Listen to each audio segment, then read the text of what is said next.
Des audios qu'on peut écouter comme ça avec une oreille distraite et on comprend plus ou moins ce qui se raconte. Ici, le problème, c'est que, et je le rencontre souvent, si on n'entend pas les détails, on pourrait même hurler à des phrases de kufr. C'est ça le problème.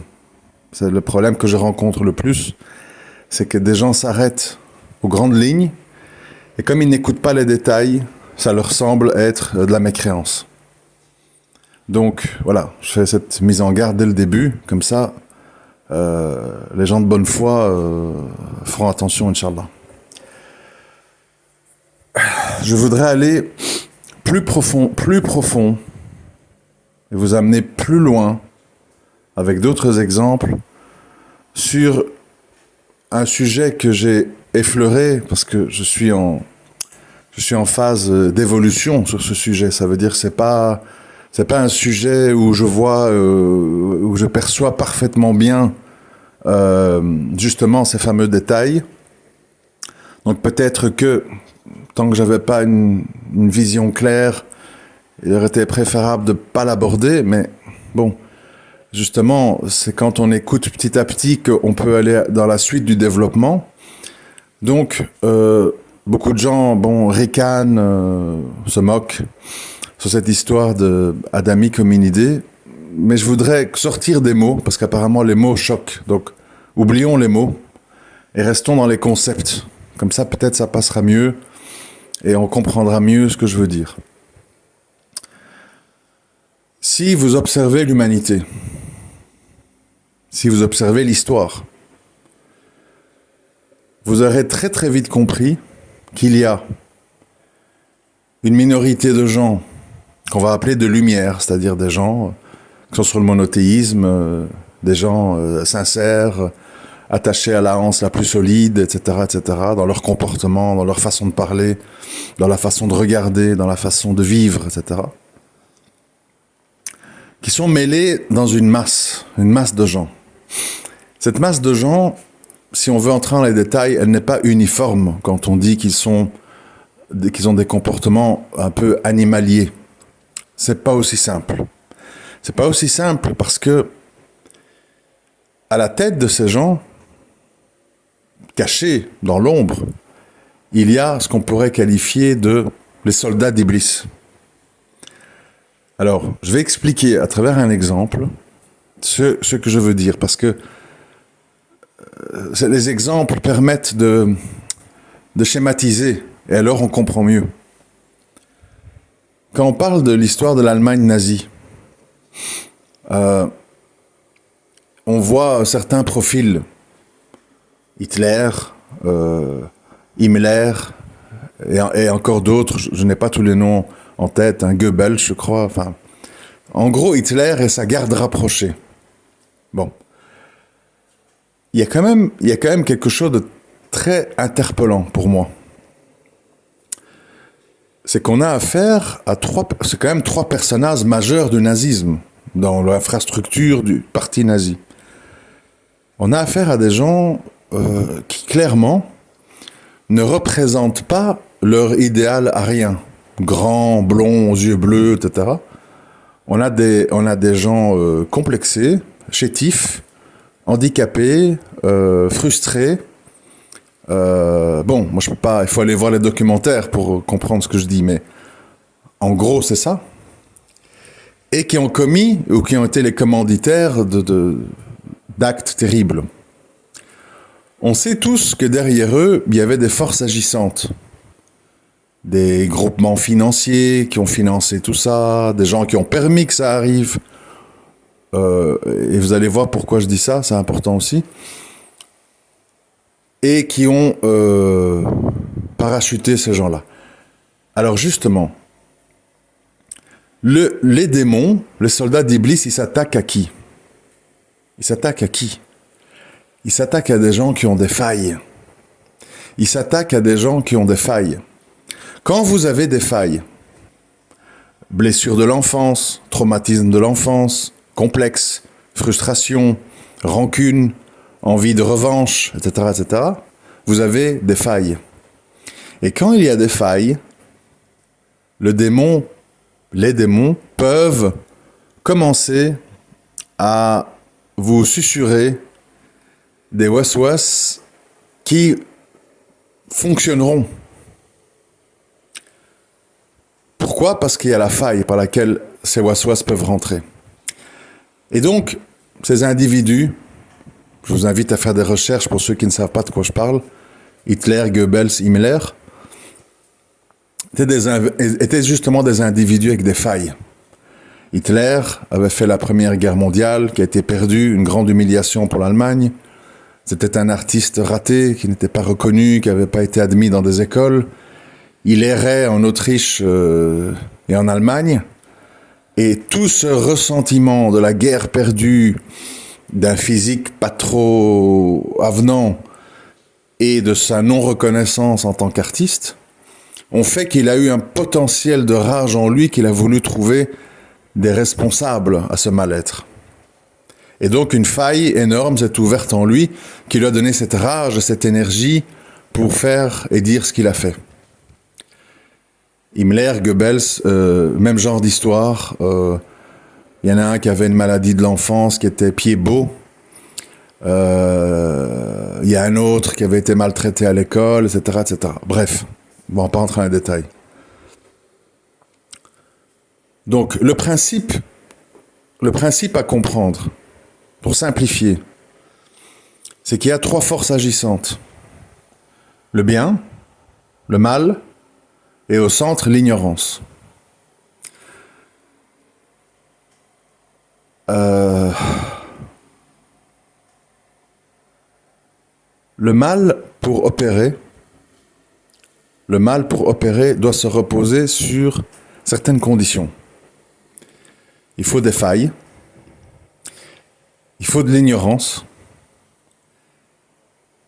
et il faut une relation avec le Créateur très détériorée.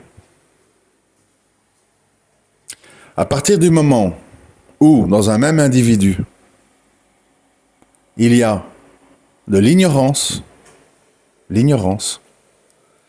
plus une relation détériorée ou absente avec le Créateur, plus des failles dues à des traumas et des blessures de l'enfance, vous avez le parfait élément pour faire de tout être humain un monstre. À petite échelle ou à grande échelle. Du petit tueur en série jusqu'au Staline, Hitler, Pol Pot, etc. Le souci qu'on a ici souvent, c'est que les gens, comment ils présentent les choses, ils présentent les choses comme il y a le bien et le mal. Le mal ne peut pas opérer en tant que tel. Le mal doit s'appuyer sur des relais ignorants. C'est pourquoi ça a toujours été comme ça depuis le début. Adam et Ève, il a dû opérer par le susurrement. C'est pas lui directement qui a commis le mal. Il a invité les gens à commettre le mal. Vous comprenez? Donc le mal, il lui a été autorisé par Allah Azzawajal de tenter les gens, confondre les gens, manipuler les gens, mais il ne peut pas faire le mal à leur place. C'est pour ça que tous ces drames qui sont passés dans le monde, certes, ont été commandités par le mal, mais ils ont été appliqués et mis en œuvre par des ignorants. Là, on en vient à la suite, qui nous intéresse quand même, nous, les musulmans, c'est que si on veut prendre le contre-pied de ceci, écoutez-moi bien, s'il vous plaît, c'est important. Si on veut prendre le contre-pied de ceci, qu'est-ce qu'on doit faire? On doit faire l'inverse. L'inverse, c'est quoi? L'inverse, c'est quoi? À retenir et à mémoriser. L'inverse, c'est quoi? Nous devons avoir une relation avec notre Créateur qui soit forte. Ça veut dire prière, invocation, dhikr, lecture du Coran. Jusque-là, on se comprend. Premier barrage. Deuxième barrage. Il faut de la connaissance. Il faut de la connaissance. Pourquoi? Pourquoi? Si vous êtes un adorateur, si vous faites des ibadas dans l'ignorance, ça veut dire en fait que vous répétez des gestes techniques, vous dites des mots sans en connaître le sens. Ya Latif, Subhanallah, Barakallahu Fik, Samaïkoum, Bekher. Bon, on dit des choses, mais on ne sait même pas ce qu'on dit. Comprenez? On répète. Comme un perroquet, il répète les mots qu'il entend, mais il ne sait pas ce qu'ils veulent dire.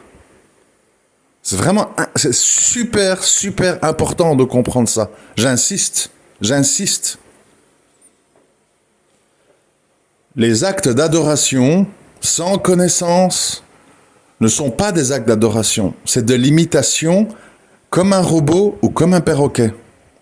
Vous allez répéter des choses, vous allez dire des choses, réciter le Coran, dire des paroles sacrées, etc., sans en comprendre le sens.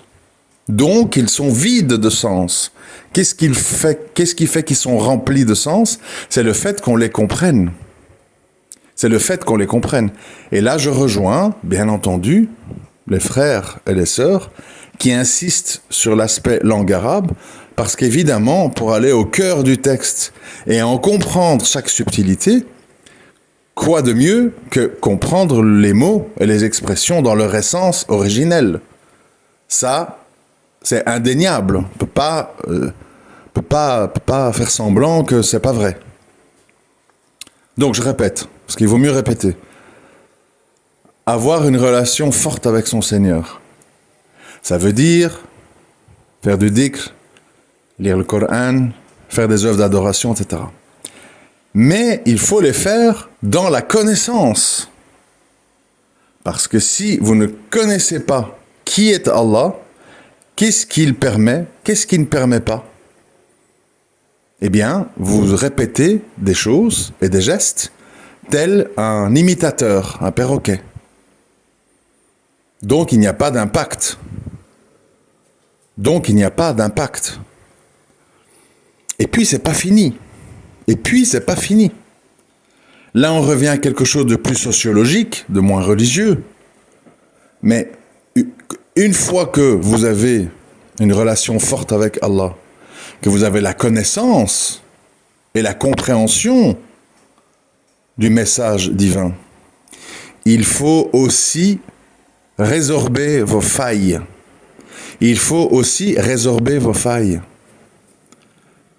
Les failles, c'est quoi?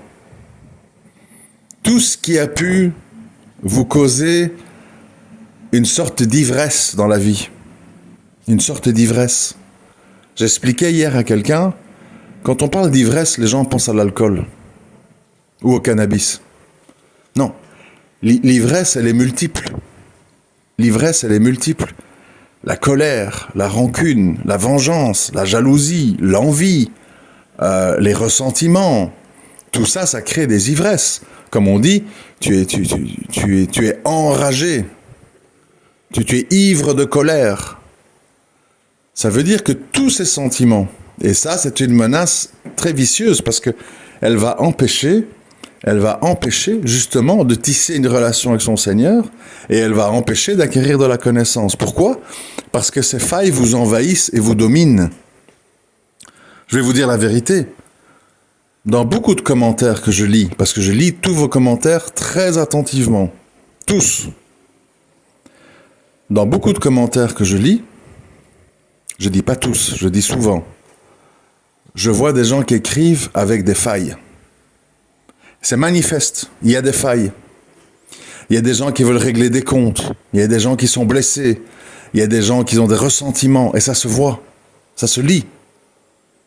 Vous n'êtes pas neutre. Et parmi ces gens-là, il y a certainement beaucoup de gens pratiquants et qui lisent énormément de Coran et qui suivent des cours, etc. Mais ça se voit que dans leur façon de s'exprimer, dans leur façon de réagir, dans les mots qu'ils utilisent, il y a des failles. Des failles diverses et variées. Il y en a des milliers de failles possibles, hein, des milliers. des gens qui ont été très déçus, par exemple lors d'une hijra qui s'est mal passée, des gens qui ont été très maltraités dans leur famille, des gens qui n'ont pas encore résolu certaines choses de la jaïlia qu'ils transportent avec eux dans la religion, etc., etc., etc. Et donc, ce concept, il est important parce que si vous avez ces fameuses failles non résolues, non résorbées, malheureusement, vous serez une cible. Et c'est comme ça que il y a des musulmans, je ne vais pas citer des noms ou des groupes, il y a des musulmans qui récitent le Coran, le connaissent par cœur, prient à l'heure, ont une connaissance théorique de la religion, indéniablement. Mais les failles qu'ils ont, par exemple parce qu'ils ont vécu des tortures en prison, parce qu'ils ont perdu toute une famille dans des bombardements, ces failles-là leur fait qu'ils deviennent des leviers pour le mal, pour semer la désolation. C'est pour ça que c'est très important l'aspect faille, parce que sinon, on devient des monstres démoniaques sous un manteau, sous une apparence islamique. Parce qu'il faut comprendre une autre chose que je vais rajouter à ceci. J'ai écrit sur Twitter, je ne sais plus quand, j'ai écrit toute chose, tout sujet, toute personne qui, à un moment donné, est mise en avant, est médiatisée, est propagée. Il faut comprendre les mots, c'est important. Toute chose qui est médiatisée, propagée, dont on parle et on reparle avec insistance, est inévitablement basée sur du faux. C'est pourquoi je crois que beaucoup de sujets dont vous avez entendu parler dans les médias de manière répétitive sont tout simplement faux. C'est pas du complotisme, c'est simplement de la compréhension du fonctionnement du mal. Si le mal détient les institutions, les médias, les magazines, les chaînes de télévision, vous savez, 1 minute de diffusion de télévision, ça coûte très cher. On ne va pas y passer tout et n'importe quoi ou faire parler n'importe qui. Ou évoquer n'importe quel sujet. Tout ceci est soigneusement bien étudié. Et ce n'est pas du tout fait à la légère. Tous les jours, sans que vous vous en rendiez compte, il y a des dizaines et des dizaines et des dizaines de chaînes YouTube, de comptes Twitter, Instagram, TikTok qui sont fermés, effacés. Et les gens se réfugient sur des trucs comme Odyssée et tout, qui n'ont pas d'audimat et donc ils sont mis en surveillance. Parce que c'est une question d'audimat, tout ça. Très certainement, par exemple dans mon cas, si pour une raison ou une autre, j'aurais dû avoir des audimats de 100 000 vues et plus, les choses seraient bien différentes. Ici, ma chance, entre guillemets, dans mon cas, c'est que je suis dans l'ombre, c'est-à-dire je suis insignifiant. 2, 3, 4 000 vues, c'est complètement insignifiant. Complètement insignifiant. Ce qui permet de continuer. Et donc, ce que je disais, c'est que tout sujet qui est surmédiatisé et qui est mis en avant de manière exagérée est un sujet suspect, très suspect. J'avais dit à l'époque, quand Tariq Ramadan était invité à l'école, à la télé, pardon, j'ai dit on ne l'invite pas par hasard. J'ai répété plusieurs fois ça. On n'invite pas cette personne par hasard ou parce qu'il parle bien. Pas du tout. C'est pas nous non plus un hasard si à un moment donné on a sorti des vieux dossiers sur lui pour le couler. Tout ceci, ce n'est pas du hasard. Il faut comprendre. C'est de la programmation. Si on nous a tabassé, répété l'histoire du 11 septembre, ce n'est pas par hasard. Si nous n'avons vu si nous n'avons vu aucun document, photo, vidéo de la mort de Ben Laden, par exemple, et de ses funérailles qu'on nous a dit qu'il a été jeté dans un linceul blanc dans la mer, ce n'est pas un hasard. Je veux que vous compreniez que le mal ne laisse rien au hasard et ne parle pas d'un sujet dont elle ne veut pas parler. Dans les médias, on voit que quand des sujets sont évoqués, ils tombent comme ça du ciel. À un moment donné, on te parle matin, midi et soir du Covid.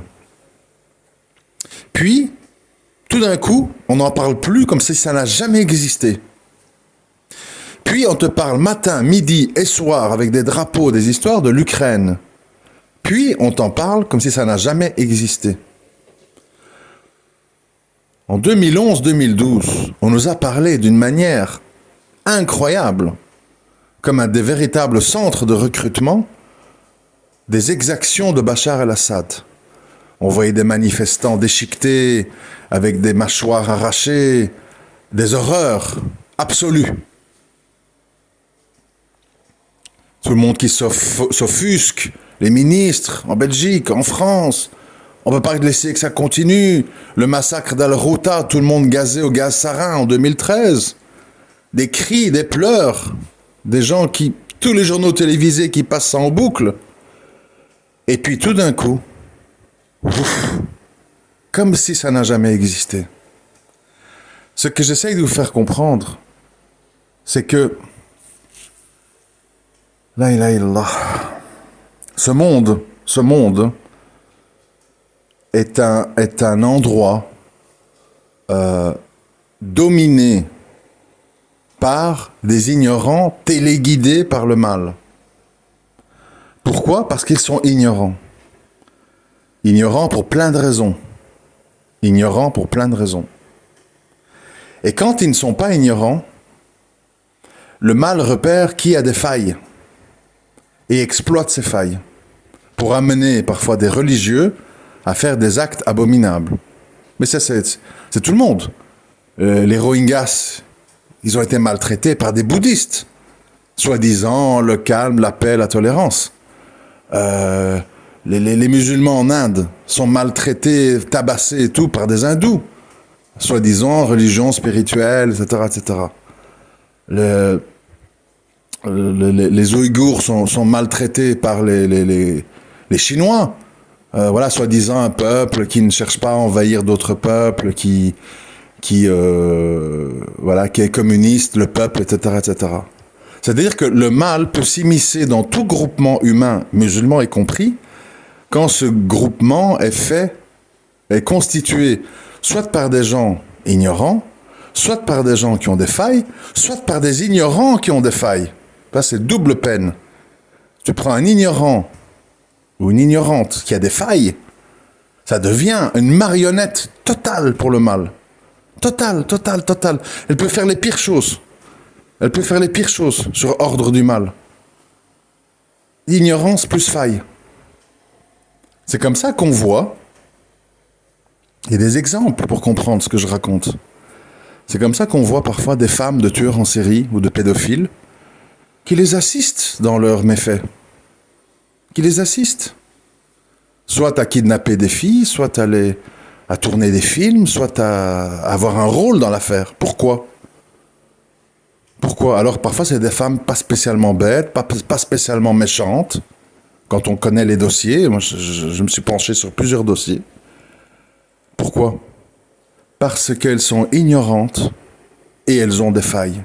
Et à ce moment-là, elles deviennent un outil, un robot, un espèce d'être sans vie, sans âme. Si nous n'avons pas une relation avec Allah, si nous ne connaissons pas Allah, notre corps se vide de sa substance. Nous devenons des zombies, sans âme. Parce qu'il n'y a pas l'étincelle de la vie, l'étincelle de la connaissance. Il n'y a plus qu'un tas de chair, d'os, d'excréments, d'urine, etc., qui est véhiculé sur pattes et qui a une bouche qui s'agite pour dire des bêtises et pour parler de bêtises. Donc les trois axes que j'insiste, les trois axes sur lesquels je veux qu'on se concentre, c'est avoir une relation avec Allah. Tu ne peux pas avoir Allah dans ta vie, parce que beaucoup de gens ils sont là-dedans. Oui, mariage, machin, Allah, bon. Tu ne peux pas avoir Allah dans ta vie si tu n'as pas des actes qui te relient à lui. Lecture du Coran, prière, dhikr, méditation, etc., etc. Déjà ça, tu peux pas. Il n'y a pas de fuel, le moteur ne tourne pas. Donc il faut, voilà. Mais tout ceci n'est pas valable, n'est pas efficace, s'il n'y a pas derrière une connaissance. J'adore qui? J'invoque qui? Je demande à qui? Qui est-il? Que me demande-t-il? Qu'est-ce qu'il aime? Qu'est-ce qu'il n'aime pas? Qu'est-ce qu'il déteste? Qu'est-ce qu'il me permet? Qu'est-ce qu'il ne me permet pas? Parce que, regardez. La supercherie démoniaque, elle vient d'où? La supercherie démoniaque, elle vient d'où? Elle vient quand? Et ça, c'est l'acte suprême pour le mal. Quand il arrive à prendre l'apparence du bien et qu'il s'infiltre parmi les gens de bien. Ça, c'est le bingo absolu, c'est ce qu'on appelle un infiltré. Un infiltré. Exemple. Vous faites un repas avec des frères. Vous êtes à 10 autour de la table, on parle, on se fait des rappels, on rigole, tout le monde est gentil, tout le monde est bienveillant, tout le monde est fraternel, tout le monde console un frère qui a un problème, tout le monde corrige un frère qui a dit une bêtise, gentiment, voilà. Arrive le 10e invité. Arrive un 10e invité. Il a une grande barbe, parle parfaitement l'arabe, connaît le Coran par cœur. Il arrive et il change toute l'ambiance. Oui, les frères, craignez Allah, c'est pas comme ça. Oui, mais non, vous n'avez rien compris en fait. Voilà. Moi, je me désavoue de ce que tu viens de dire. Bon, genre. Cette personne-là, la seule parmi les 9 autres, elle peut changer tout le sens de cette réunion. Pourquoi? Tu vas voir certains frères qui vont dire « Bon, moi, je vais quitter, les frères, on m'attend. » Parce qu'ils sentent que l'ambiance devient lourde. T'as d'autres qui vont dire « Ouais, il a raison, hein, craignez Allah, hein, tout à fait, hein. Il a raison de dire ça. » Ils vont rejoindre, en fait, cet homme qu'ils admirent en apparence, parce qu'il connaît bien le Coran, il a le kamis, il a la barbe, il fait une figure d'autorité. Et puis, tu as d'autres gens qui vont être là, bon, ah oui, d'accord, ben, je savais pas, qui vont se soumettre. Donc, il suffit que le mal arrive à insérer un élément parmi des gens de bien pour semer la division, la discorde et les malentendus. Jouant sur les ambiguïtés, jouant sur les failles et l'ignorance de chacun autour de la table. Donc, l'ennemi, j'insiste, l'ennemi le plus dangereux, de loin, l'ennemi le plus dangereux, c'est l'ennemi de l'intérieur qui a l'apparence d'être quelqu'un de bien. Ça, c'est le plus grand danger, parce que c'est ce qu'on appelle le loup déguisé en agneau. Et ça, il faut savoir une chose, c'est que malheureusement, à chaque fois que Allah il a envoyé un livre, et que les gens s'organisaient autour en tant que groupement humain, arrivent des institutions, des cadres, des califes, des gouverneurs, de ceci, des imams, des savants, bon. Se crée une sorte de hiérarchie, se crée une sorte de structure. Et c'est à ce moment-là, en fait, que si au milieu s'insère un élément, s'insérer, du verbe s'insérer, du mot s'insérer, pardon, au milieu un un élément perturbateur, un élément du mal, il peut faire tout s'écrouler. C'est le principe de la pomme pourrie ou dans un panier. Une pomme pourrie va contaminer les autres autour d'elle. C'est pour ça que, de nouveau, tous les sujets sont reliés, j'arrête pas de le dire. À un moment donné, les musulmans, véridiques, sincères, lucides, instruits, ces musulmans-là, ils réalisent quoi en fait? Ils réalisent que si tu laisses rentrer dans ta relation avec Allah et dans les structures musulmanes le mal, et qu'est-ce qu'il va vouloir faire le mal quand il va s'insérer? Il va vouloir que tu associes à ton Seigneur. Il va vouloir que tu commettes des actes ou tu permettes des actes qui vont provoquer la colère d'Allah. C'est ça qu'il veut. Et donc, il n'y a pas de meilleure façon pour dynamiter les gens de bien, les gens de la lumière, les monothéistes purs.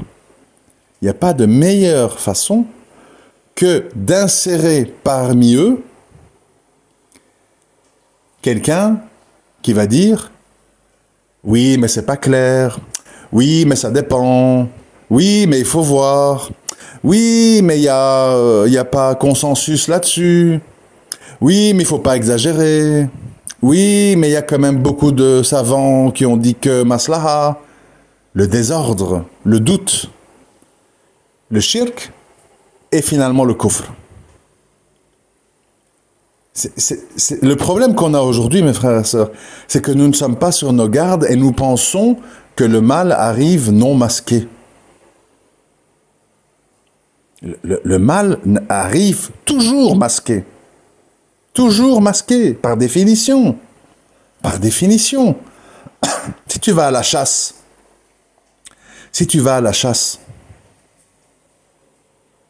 ou à la pêche, tu n'arrives pas en gueulant, en tirant en l'air, en faisant du bruit. « Ouh, les oiseaux, on est là, on va vous tirer dessus. » Non, tu arrives avec des bottes, avec une grosse semelle, tu marches sans faire de bruit. Tu t'installes dans un abri pour chasseurs, tu scrutes avec des jumelles, tu charges ton fusil doucement, tu fais bien attention que l'odeur de poudre, quand tu tires, ne se propage pas, etc., etc., etc. Parce que sinon, tu ne peux pas atteindre ta cible. Elle s'encourt très longtemps avant que tu puisses tirer dessus. Donc, le musulman, et ce n'est pas de l'extrémisme, j'insiste. Le musulman, il est sur ses gardes. Et il doit jamais, jamais, jamais, jamais oublier, je ne négocie pas un gramme, pas un centimètre, pas une ambiguïté sur des questions de tawhid et de shirk. Parce que si je fais ça, je brise ma relation avec Allah, et là, c'est foutu. Toute la dentelle va se démembrer, va se défaire. C'est pour ça que certains frères insistent pour dire attention, attention, tout ce qui peut être fait, qui n'est pas basé, qui n'est pas ancré sur une alliance claire et indéfectible et pure au niveau du tawhid, et inversement, qui n'est pas bâti sur un rejet total, sans ambiguïté à propos du shirk, est voué à devenir une œuvre démoniaque. Démoniaque. Parce que les gens croient que parce que les apparences sont saufs, eh ben, c'est pas grave. Comme je dis, les gens sont dans des combats pour les habayas, les voiles, les burkinis, etc. Subhanallah. Mais si ces habayas et ces burkinis et je ne sais pas quoi sont là pour cacher de l'ignorance, des failles, du kufr et du shirk, ça sert à rien. Tu peux mettre 10 000 tonnes de voile sur ta tête, ce qui est en dessous, c'est quand même du shirk et de l'ignorance. Ça ne sert à rien. C'est pour ça que le sujet, je l'ai déjà dit et je le répète, Le sujet fondamental, c'est la pureté de notre relation avec Allah. Parce que si elle n'est pas pure, faites un test. Moi, j'aime bien les tests. Faites un test. Prenez votre voiture à essence, d'accord ? Et vous mettez, je sais pas, moitié du réservoir essence, moitié de diesel. Allumez votre moteur et voyez ce qui se passe. Pourtant, il y a la moitié de diesel, hein, ou d'essence. Et l'autre moitié, c'est du diesel ou de l'essence, enfin, dépendant le moteur. Ça marche pas. Ça s'arrête, ça fait de la fumée. Ça marche pas. La religion, la relation avec Allah, elle peut que fonctionner dans la pureté. Ou, dans l'exemple que je donne de la montre suisse, avec tous les écrous, tous les ressorts et toutes les vis placées au bon endroit. Sinon, ça ne marche pas. Ça ne marche pas. Ça ressemble à une Rolex. Ça ressemble à une voiture qui a le plein d'essence. Mais ça ne marche pas. Ça ne peut pas marcher. Tu ne peux pas mélanger l'eau et l'huile. Tu ne peux pas mettre du shirk dans du tawhid. C'est pas possible. Donc ça fonctionne pas.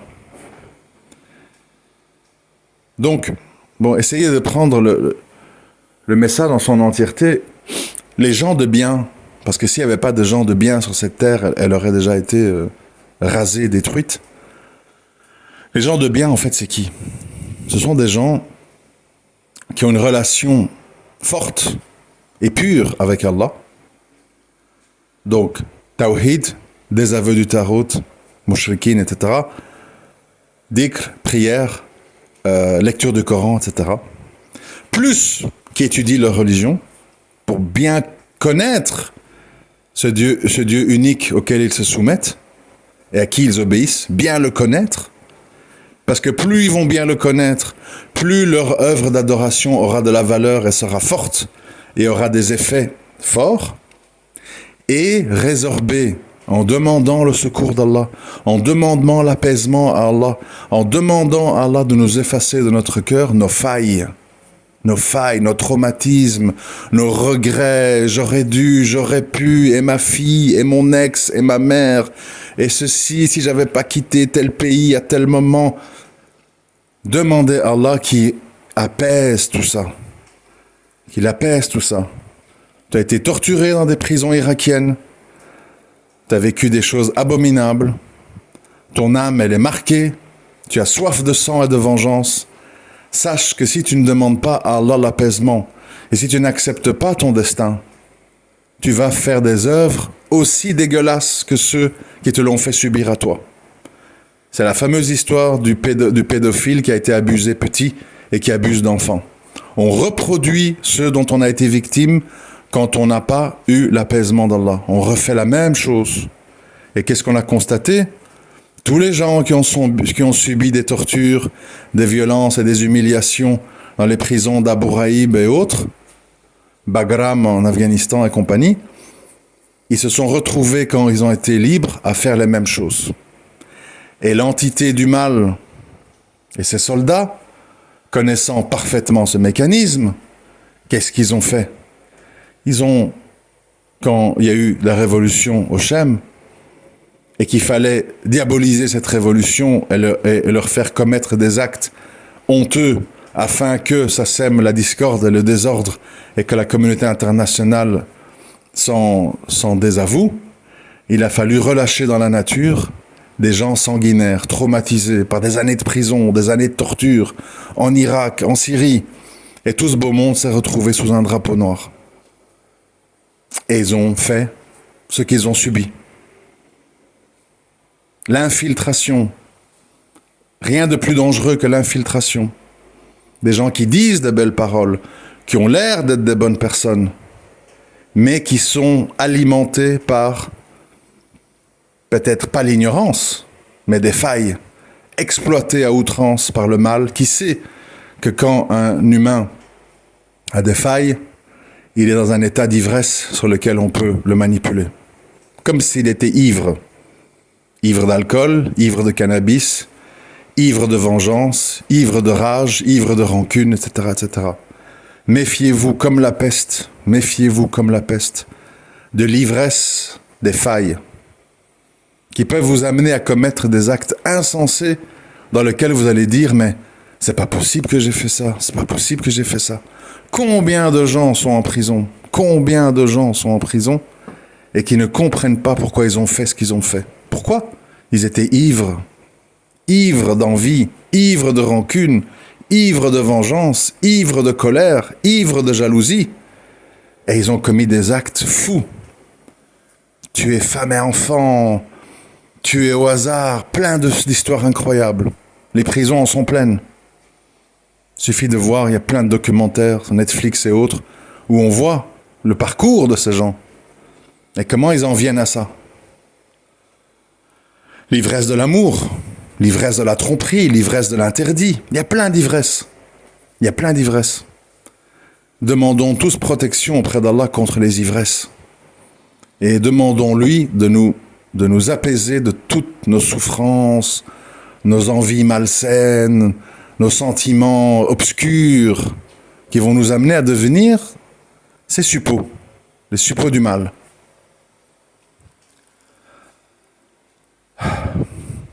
Bon, je vais m'arrêter là parce que je veux pas non plus...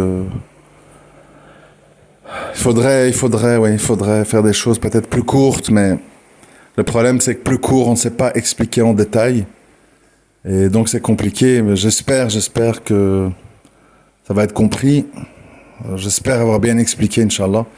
S'il y a des erreurs ou s'il y a du mal, ça vient de moi. S'il y a des choses bien, ça vient d'Allah. Parce que bon, nous les humains, nous sommes très limités dans notre possibilité parfois de transmettre ou de